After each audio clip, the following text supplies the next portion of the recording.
Hello friends, I welcome you all to my video.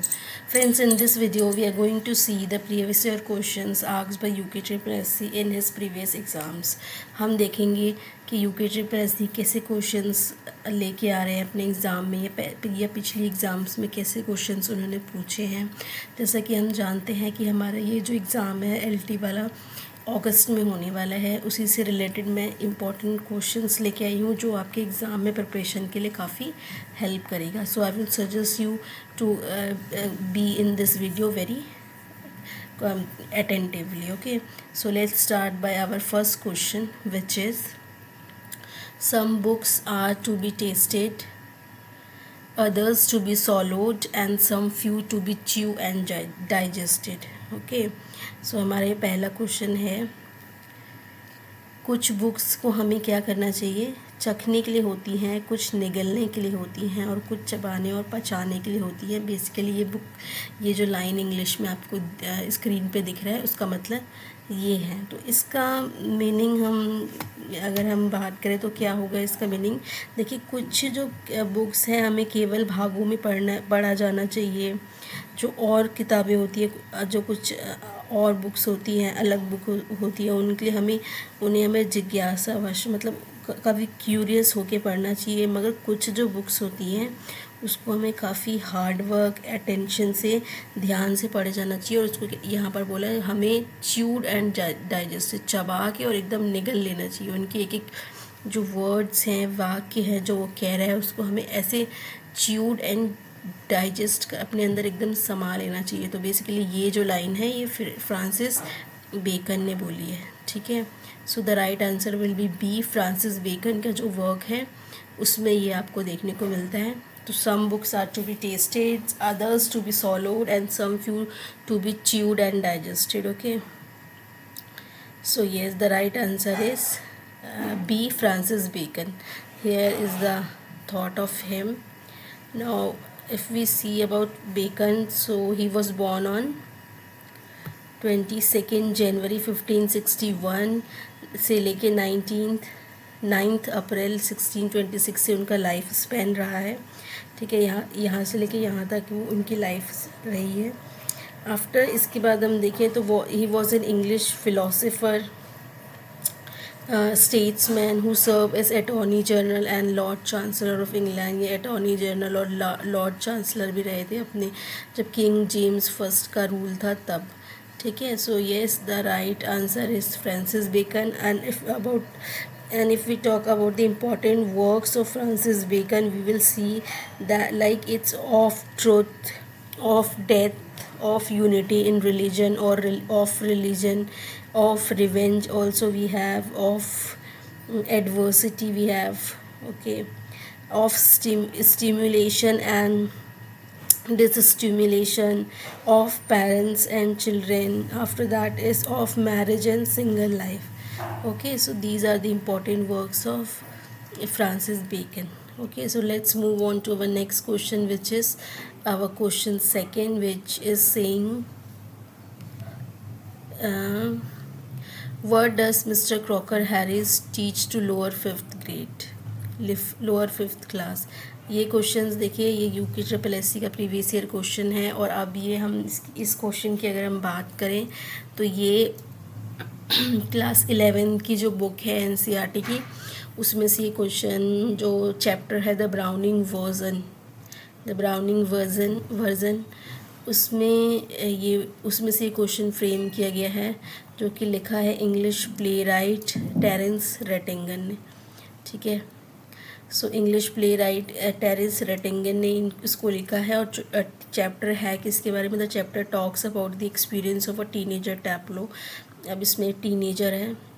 ठीक है, एक एडोलसेंस है, उसका नाम टैप्लो है. वो अपने स्कूल में बेसिकली जो उसके 2 टीचर हैं, एक उसके लिटरेचर टीचर है और एक उसके साइंस टीचर है. तो इस साइंस टीचर से बात करा अपने लिटरेचर टीचर की how he is not liking, he does not like the way mister Crocker Harris, जो उनके लिटरेचर टीचर है, वो उनको पढ़ाते हैं. He is very strict. और ये जो है मिस्टर क्रॉकर हैरिस के बेसिकली बुराई कर रहा है किससे, दूसरी टीचर जो कि है फ्रैंक से. ठीक है, तो ये the conversation is between Frank and Taplow and he is talking about his literature teacher, जो कि उनका नाम है मिस्टर क्रॉकर हैरिस। और ये जो फ्रैंक है, ये इनको क्या पढ़ाते हैं, ये साइंस पढ़ाते हैं। तो बेसिकली जो एडोलसेंस है वो उनकी लाइफ में मतलब टीचर की जो के बारे में वो क्या सोचते हैं या उनको कैसे, उनकी फीलिंग्स क्या है अपने टीचर के लिए, उनको वो सारे हमें इस चैप्टर में जानने को मिलता है। So the right answer is D. तो जो क्रॉकर हैरिस है वो क्या पढ़ाते हैं इनको, ये ग्रीक पढ़ाते हैं। अब देखिए यहाँ से एक क्वेश्चन आपको मैं, एक पॉइंट आपको मैं बताती हूँ कि क्लास जो यूके ट्रिपल एस सी के एग्ज़ाम्स है उसमें यूके ये एनसीईआरटी की जो बुक्स प्रिस्क्राइब्स हैं स्कूलों में लाइक 10th 11th 12th के, उसमें वो सारी एनसीईआरटी की जो सिलेबस सब्सक्राइब है वो प्रिस्क्राइब है वो सारे आप पढ़ के जाइएगा, ठीक है। बिकॉज यहाँ से डायरेक्ट आपको क्वेश्चंस देखने को मिलते हैं। हर जो जितने भी ईयर्स मैंने अभी तक प्रीवियस ईयर एनालाइज किए हैं उसमें आपको ये इनमें से क्वेश्चंस आपको डायरेक्ट मिलेंगे, ठीक है। सो जो एनसीईआरटी की जो बुक्स हैं, जो हमारे बुक्स सिलेबस में प्रिस्क्राइब है उसको भी आप पढ़ के जाइएगा, ठीक है। सो यस, यहाँ एक इम्पॉर्टेंट पॉइंट निकल के आता है कि एनसीईआरटी की बुक्स आपको पढ़ के जानी है, जो भी इस सिलेबस और चैप्टर प्रिस्क्राइब है उसके लिए। So yes, right answer is D, Greek. Now move on to our next question which is question third, which is talking about full many a flower is born to bless unseen and waits its sweetness in the desert air. This line comes from the pen of, देखिए अब ये जो line है ये Thomas Gray की जो work है, the elegy written in the country churchyard, ठीक है। जो इनकी एलजी है, एलेजी बेसिकली क्या होती है, मोर्निंग मतलब दुख व्यक्त करने वाली जो पोएम, जिसमें हम किसी के जाने का दुख दिखाते हैं उसको हम बोलते हैं एलेजी, ठीक है। सो एलेजी है ये किसने लिखी है, थॉमस ग्रे ने लिखी है, the elegy written in country churchyard, okay. उसमें ये लाइंस बोली गई और बेसिकली लाइंस क्या कह रहे हैं, ये लाइंस बेसिकली दिखा रहे हैं कि जो पुअर लोग हैं, जो It express one of the major themes of poem. Gray is writing about the poor people. जो poor people हैं, गरीब लोग हैं, उनके बारे में ये बता रहा है। Who were buried in the enormous churchyard, who lived and died in obscurity, ठीक है। जो कि live करके died, they lived and died, और उनको जो क्या है अपनी लाइफ में they had no opportunity, they never received an education and were prevented by poverty for making any use of their talent. जो ये पुअर थे, because of their poverty they didn't use their talents, वो अपने talent को नहीं use कर पाए, ठीक है। तो वही इस पोएम में एक्सप्रेस किया गया है, ठीक है। एंड उनकी जो लैक ऑफ अपॉर्चुनिटीज़ थी, ठीक है, and they never got education, वो सारी चीज़ें जो हैं वो उनके बारे में ये जो थॉमस ग्रे है वो अपनी इस लाइन में बता रहे हैं, ठीक है। So yes, right answer is option A, Thomas Gray, ठीक है। तो दे डाइड इन ऑब्सक्योरिटी, मतलब दे लाइफ में कोई भी क्लैरिटी नहीं थी, ठीक है। तो इनकी लाइफ में कोई क्लैरिटी नहीं थी, बेसिकली ये कहना चाह रहे हैं। तो flower full many a flower is born to bless unseen and waits its sweetness in the desert air is the line given by Thomas Gray in his famous work Elegy written in Country Churchyard. So now we will move on to the next question, which is question 4th, okay, and it's saying which European city was William Butler Yeats born in? कौन सी European city में William Butler Yeats का जन्म हुआ था। देखिए William Butler Yeats जो है इनकी फर्स्ट ऑफ ऑल ये he was born on 30th June 1865 में इनका जन्म हुआ है, and he died on 28 January 1939। अब ये आयरलैंड से बिलोंग करते थे, Irish poet, he was an Irish poet and dramatist, writer, okay, and one of the foremost figure of 20th century. अब इसमें से एक क्वेश्चन आपको देखने को मिल सकता है कि फ्रॉम विच सेंचुरी या विच era William Butler east belong. तो ये जो थे वो किससे बिलोंग करते थे? 20th सेंचुरी से ही, बिलोंग टू 20th सेंचुरी. ठीक है. He was awarded 1923 Nobel prize in literature. इनको नोबल प्राइज़ लिटरेचर में मिला था, और वो कब मिला था? 1923 में. So from here also, this point also you have to remember कि in 1923 he got Nobel Prize in Literature. He was a 20th century novelist, ठीक है, novelist, dramatist and a great poet. Okay. And later served 2 terms as a senator of the Irish Free State. So the right answer is A. Sandymount, Dublin में इनका जन्म हुआ है. And it's the previous year question, directly ये question यहाँ से पूछा गया है. तो यहाँ से मैं आपको बताऊँगी कि जो ऑथर्स हैं उनके जो प्लेस ऑफ बर्थ है, कहाँ पर उनका जन्म हुआ है, ये भी we have to take into consideration and we should definitely learn it. ठीक है. क्या होता है, हम लोग ये ऑथर के जो बर्थ प्लेस हैं इसको we don't take it seriously और इसको हम इग्नोर कर देते हैं बाकी, मगर जब एग्ज़ाम में बैठते हैं तो हमें ये क्वेश्चन देखने को मिल जाता है. तो ये क्वेश्चन जैसा है बिल्कुल वैसा ही एग्ज़ाम में पूछा गया है. सो आई विल सजेस्ट यू कि आप इसको, ये जो इनके ऑथर के डेथ प्लेस भी हैं और बर्थ प्लेस भी जो है, इनको आप अच्छे से करके जाइए या अपने माइंड में रखिए. ठीक है. So the right answer is A. Sandymount, Dublin was born, William Butler ईस्ट was born in Sandymount, Dublin. Okay. So yes, we will move on to our next question, which is question 5th we have. Okay.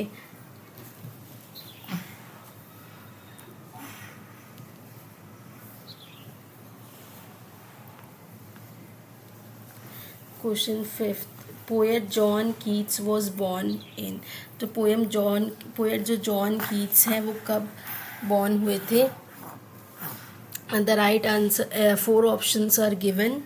1608 AD, 1795 AD and 1874 AD or D 1770 AD. So the right option, you have to tell the right option. So write in the comment section if you know the answer. Okay. So yes, 4 options are given: 1608, 1795, 1874 and 1770. So the right option is B, 1795 AD में इनका जन्म हुआ था. तो देखिए मैंने आपको बताया कि यहाँ पर बर्थ प्लेस कहाँ पर बर्थ हुआ था इनका, जो प्रीवियस ईयर क्वेश्चन था उसमें पूछा गया था. अब जो नेक्स्ट क्वेश्चन यहाँ पर फ्रेम हुआ है वो हुआ है कि कहाँ पर, मतलब कब जन्म हुआ था ये पोएट का. तो ये भी देखिए यहाँ पर क्वेश्चंस फ्रेम होते हैं कि birth place and birth date या ईयर भी आपसे यहाँ पर पूछे जाते हैं ऑथर के. तो yes, I will request you कि आप इन जो ये प्लेस है या डेट ऑफ बर्थ है ये इसको थॉरली पढ़ के जाइएगा. ठीक है. So the next question we have is, sorry पहले हम अगर जॉन कीट्स की बात करें तो देखिए इनका 31 अक्टूबर 1795 को ही वॉज बॉर्न और ही died on 23 February 1821. He was an English poet and he belonged to the second generation of romantic poets. ठीक है. सेकेंड जनरेशन के रोमांटिक पोएट्स ये बिलोंग करते थे, जो जिनके साथ और कौन थे? Lord Byron and P B. Shelley, जो सेकेंड जनरेशन के रोमांटिक पोएट्स हैं उनमें से ये बिलोंग करते हैं. So Lord Byron and P.B. Shelley, his poems had been published for less than 4 years. ठीक है. When he died of tuberculosis at the age of 25. तो देखिए यहाँ पर ये इम्पॉर्टेंट पॉइंट ये भी है कि बहुत कम उम्र में, मात्र जो 25 साल की उम्र में इनकी डेथ हो गई थी. किससे? ट्यूबरक्लोसिस से. ठीक है. So yes, here is the Mister John Keats, the beautiful John Keats picture we have here. So he died very early because of this disease known as tuberculosis. ठीक है. So yes, the right answer is B. 1795 is the right answer. Now we will move on to our next question, which is question 6th.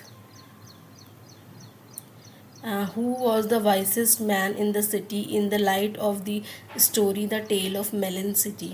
ठीक है. ये देखिए यहाँ पर एक next एक क्वेश्चन फिर से आ गया, जो कि जो बच्चे हैं क्लास 11, 12 या 10th उनकी बुक में प्रिस्क्राइब है ये चैप्टर्स. तो ये जो वर्क है the tale of Melon city, ये लिखा है किसने? विक्रम सेठ ने. ठीक है. तो इंडियन इंग्लिश ऑथर हैं ये Vikram Seth. And this work the tale of Melon city आपको बुक्स में मिलेंगी. ठीक है. ये बुक्स में है. और इसका जो राइट आंसर है A, very old man is the right answer. इसमें जो wisest man in the city है वो कौन है? वो एक वेरी ओल्ड मैन होता है, उस वो वाइसेस्ट मैन कहलाता है. ठीक है. तो Vikram Seth is an Indian novelist and poet. ये इंडियन नोवेलिस्ट थे, पोएट थे. ठीक है.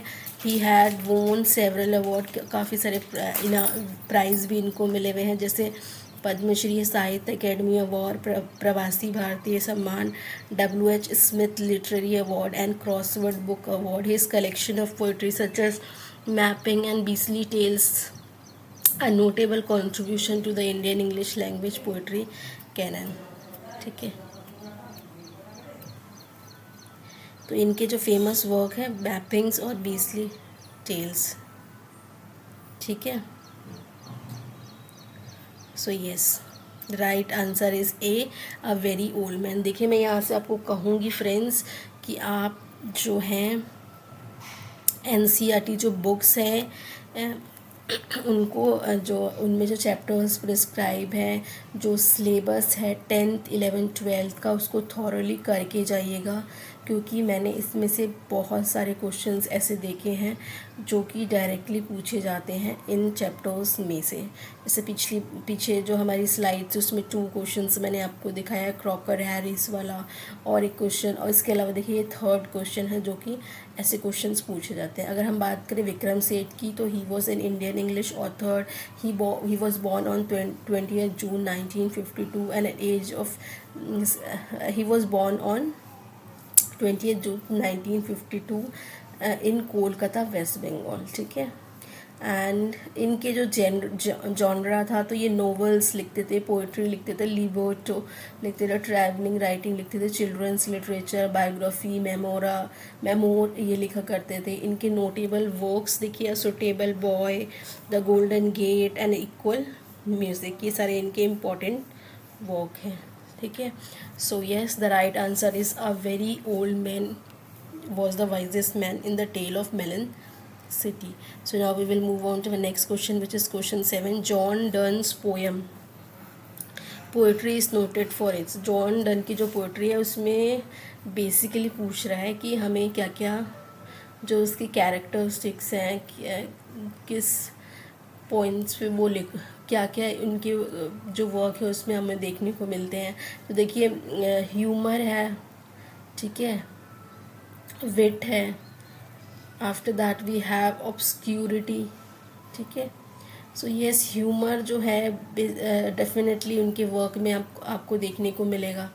ठीक है. उसके बाद विट देखिए, विट मीन्स अस्पष्टता. That also we can find in the work of this John Donne. After that is obscurity. Obscurity मतलब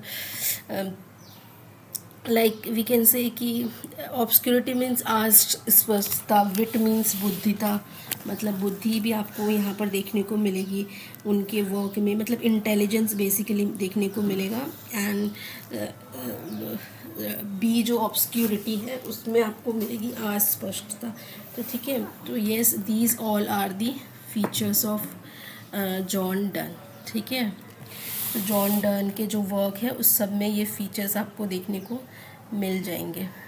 तो यस, जॉन डन के वर्क में आपको ये सारी मिलेंगे. देखिए, John Donne was born on 1572. ठीक है. 1572 में इनका जन्म हुआ था लंदन, इंग्लैंड में. And he is known as the founder of metaphysical poets. ये one of the important member of metaphysical poets थे। और इन्होंने ये जो टर्म है मेटाफिज़िकल पोएट, ये किसने क्रिएट किया था? सैमुअल जॉनसन ने ऑन 18th सेंचुरी इंग्लिश। जो ये सैमुअल जॉनसन है वो 18th सेंचुरी से बिलोंग करते थे। And he was an English essayist, English essayist, poet and philosopher. ठीक है, तो इंग्लिश पोएट थे सैमुअल जॉनसन, एसेइस्ट थे, फिलोसोफर थे। ठीक है, and he founded the term metaphysical poets. ठीक है, now we can see the life span of Mister John Donne which is 1572 to 1631। ठीक है, अब देखिए, अब important work of John Donne की हम बात करें तो देखिए कौन कौन सी है।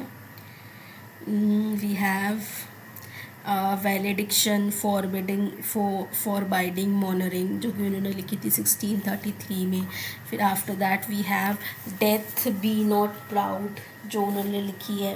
ठीक है, forbidding mourning, death be not proud, ये सारे इनके इम्पॉर्टेंट वर्क्स हैं। After that we have go and catch a following star, जो उन्होंने लिखी है 1633 में। ठीक है, तो ये सारे इम्पॉर्टेंट वर्क्स हैं। अब देखिए, ये जो ये वैलिडिक्शन फॉरबिडन मोरिंग है, ये मेटाफिजिकल पोएम है exploring the nature of enduring love. ठीक है, one of the renowned work है जॉन डन का। ठीक है, सो देखिए, अगर अब हम बात करें मेटाफिजिकल पोएट्स की, one of the important members of metaphysical poets कौन कौन से हैं, तो ये मेटाफिजिकल पोएट्स में आपको देखने को मिलेंगे जॉन डन, तो we have told Samuel Johnson, I also have told you. Then we have George Herbert थे। ठीक है, एंड्रयू मार्वल थे। आफ्टर दैट हेनरी वेगहम थे। तो ये सारे इम्पॉर्टेंट मेंबर्स जो थे वो थे। ठीक है, मेटाफिजिकल पोएट्स में। देखिए, अब जॉन डन जो है मेटाफिजिकल पोएट्स है because he explores the complex terms such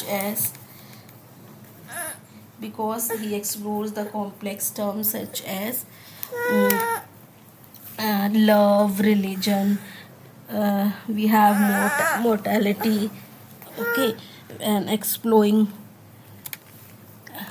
After that, employing interact metaphors, इनके conceits इनके वर्क में आपको मिल जाएंगे। एक्सटेंडेड मेटाफोर्स, कॉन्सीट्स आपको देखने को मिलेंगे इनके वर्क्स में। That have influenced generation of poets. So yes, the right answer is C, John Donne. Sorry, all of the above.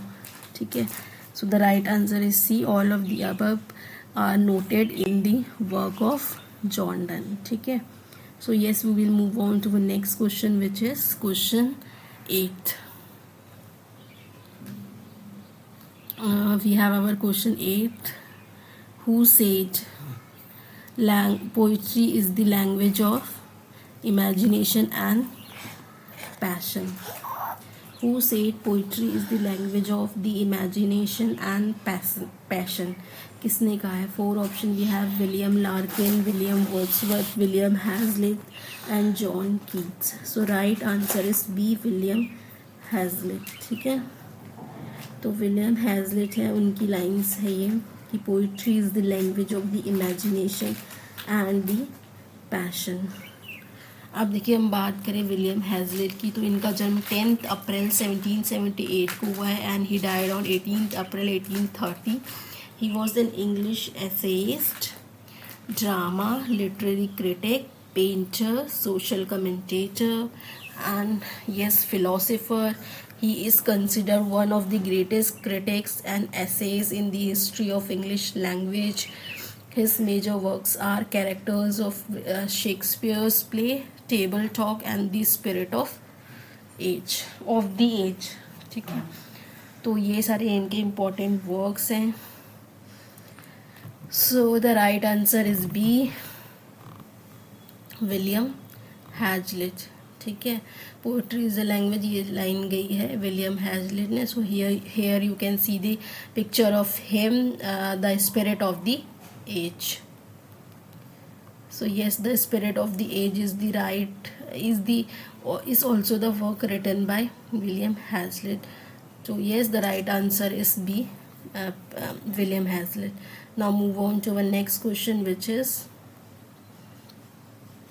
our question 9. Name the maths teacher who gave a glowing testimonial to Albert Einstein. देखिए ये भी जो है, मैंने आपको जैसे बताया कि जो NCERT की बुक से क्वेश्चंस पूछे जा रहे हैं उनमें से एक है.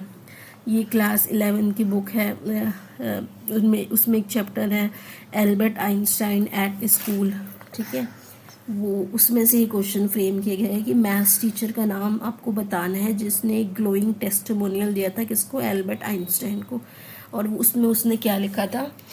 तो the right answer is A, Mister Cooch. So Mr. Cooch was the person who wrote, ठीक है, who gave a glowing testimonial to Albert Einstein. ठीक है, उन्होंने एक ग्लोइंग टेस्टिमोनियल दिया था एल्बर्ट आइंस्टाइन को, जिन्होंने उसमें लिखा था कि yes, Mister Albert is ready to enter a college for the study of higher mathematics. He also said that he could not teach anymore and probably Albert would soon be able to teach him. उन्होंने बोला था कि Albert is now ready to enter the higher college for mathematics education. और अब कुछ उन्होंने ये भी लिखा था कि अगर अब जो है एल्बर्ट इज़ सो इंटेलिजेंट कि आने वाले समय में मैं नहीं, एल्बर्ट मुझे पढ़ा पाएगा. ठीक है, so he was basically so brilliant student. वही उसने जो मैथ्स टीचर है उन्होंने लिख के दिया था उस टेस्टिमोनियल में. ठीक है, तो the right answer is A, Mister Couch. So yes, Mister Couch here we have as right answer. ठीक है, सो यस, देखिए डॉक्टर अर्नेस्ट वेली जो थे वो डॉक्टर थे इनके, एल्बर्ट आइंस्टाइन जिनके पास गए थे अपने नर्व ब्रेक डाउन का जो एक लेटर लिखवाने, एक रेफरेंस लिखवाने के लिए. उसके बाद yes, the right answer is A. So now we will move on to our next question, which is question 10, which is saying that as Wordsworth is related to Coleridge, Edison is related to. देखिए आपको पता है Wordsworth and Coleridge ने मिलके वो एक combined work लिखा था प्रील्यूड. ठीक है, तो इसी तरह वर्ड्सवर्थ रिलेटेड थे कॉलरिज के. उस प्रील्यूड में इनके कंबाइंड वर्क थे, कुछ 4 वर्क कॉलरिज के थे और कुछ 20 वर्क्स वर्ड्सवर्थ के थे. तो इसी तरह ये पूछ रहा है कि जिस तरह जो वर्ड्सवर्थ है वो कॉलरिज से रिलेटेड है.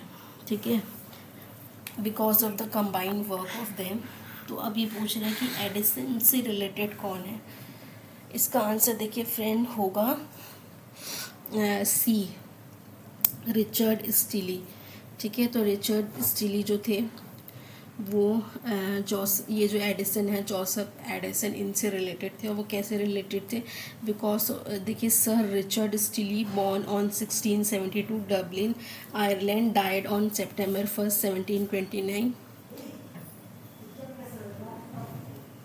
वॉज एन इंग्लिश एसेइस्ट थे, वो ड्रामाटिस्ट थे. ठीक है, जर्नलिस्ट थे and politician also. He was before best known for his principal author with Joseph Addison. अब देखिए इनका जो फेमस वर्क है जोसेफ एडिसन के साथ, ठीक है, जो इन्होंने लिखा था जिसका नाम है the Tatler and the Spectator. ठीक है, so the Tatler and the Spectator is the right जो इनका वर्क था combine. So yes, the right answer is the Tatler and the Spectator. The combined work of them are the Tatler and the Spectator. Okay, so yes, as Wordsworth is related to Coleridge, Addison is related to C, Richard Steele. तो ये इनका famous work था जो combined work था इनका, the Tatler and the Spectator. ठीक है, so yes the right answer is C. अब देखिए मैंने आपको बताया जो ये स्टिली है ये डबलिन आयरलैंड के बिलोंग करते थे and he died on September 1st 1729। English essayist, dramatist, journalist he was.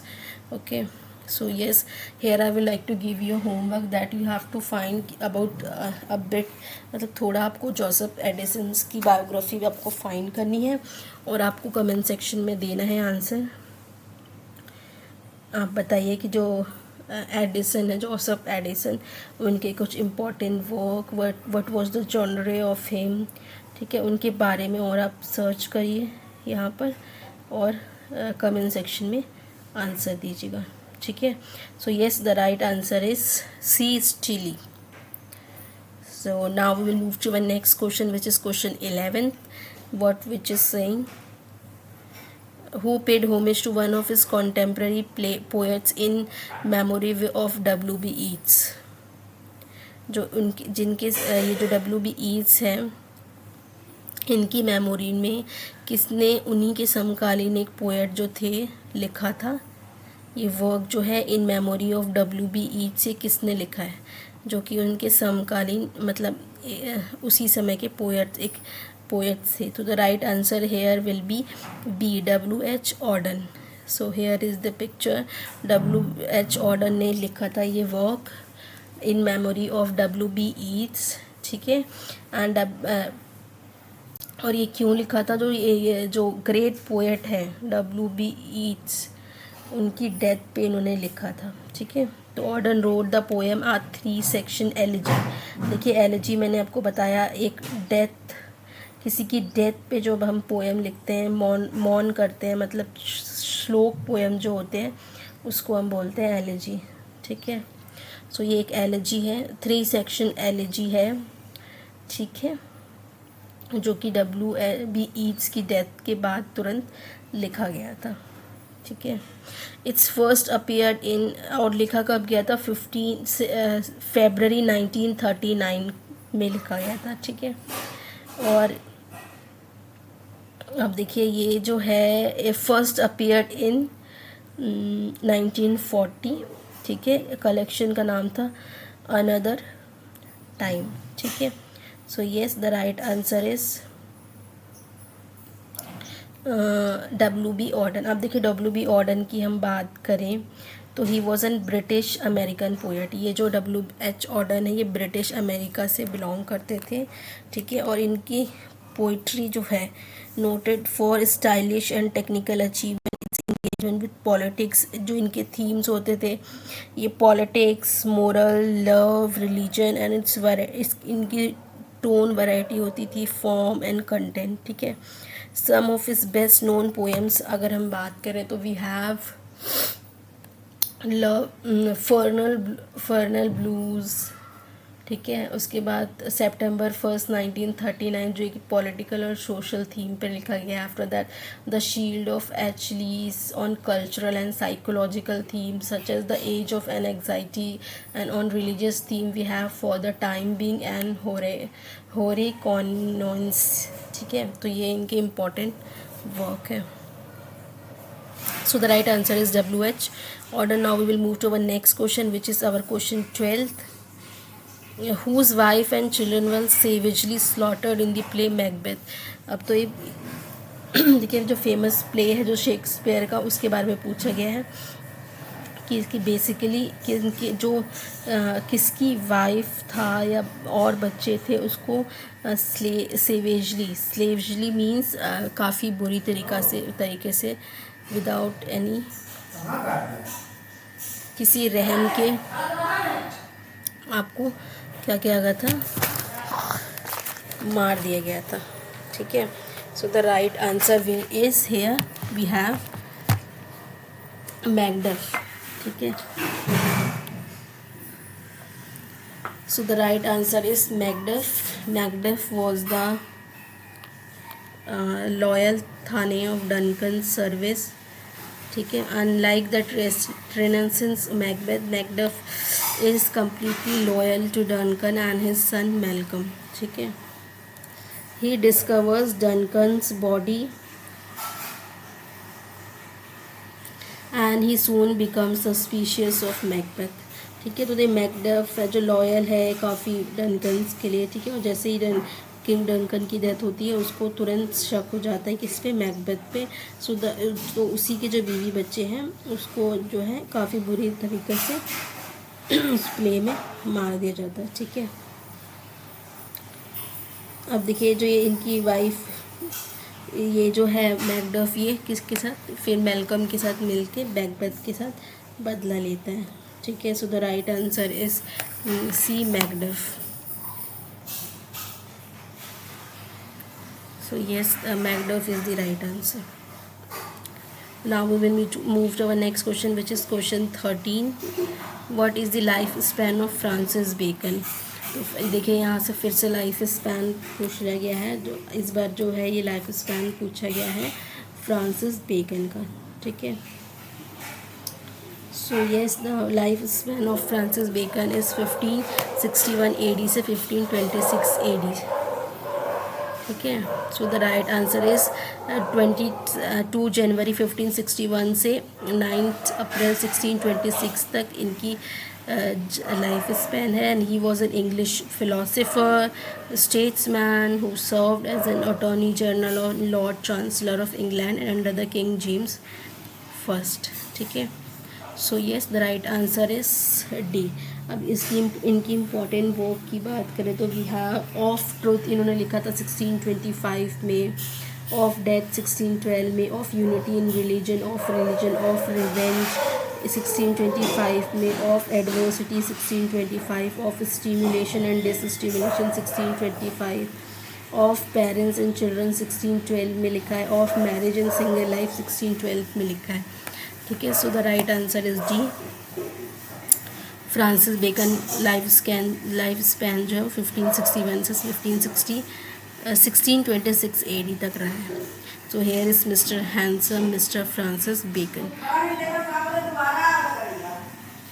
So yes, the guide was published in, we have our question 14 की जो गाइड है वो कब पब्लिश किया गया था। देखिए, the guide is 1958 novel written by English Indian author R.K. Narayan. जो इंडियन इंग्लिश ऑथर है R.K. नारायण, उन्होंने 1958 में इसको लिखा है। So the right answer is first of all B, 1958।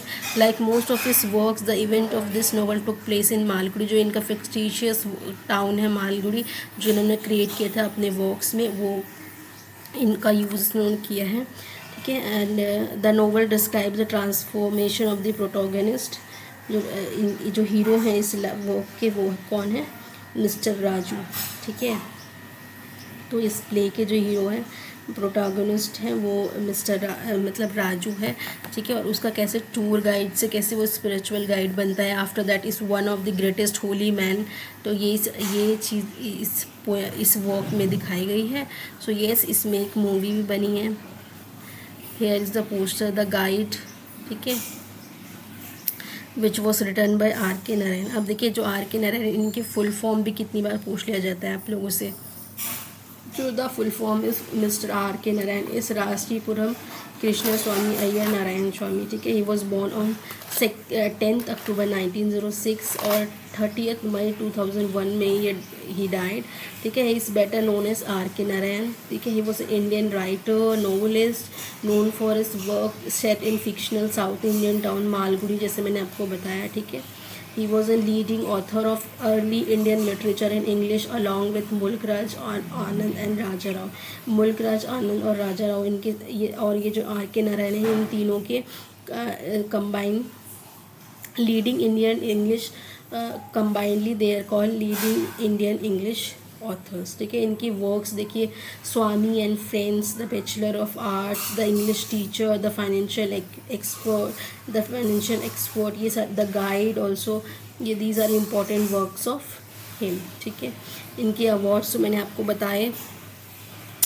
देखिए, इनके अवार्ड्स अगर हम बात करें तो साहित्य अकेडमी अवार्ड इनको मिला है। किसके लिए, द गाइड को 1960 में इनको मिला था। उसमें film fair award for the best story भी मिला है। इन 1963 ही रिसीव पद्म भूषण। ठीक है, इन 1980 ही was awarded AC Benson medal by the Royal Society of Literature British.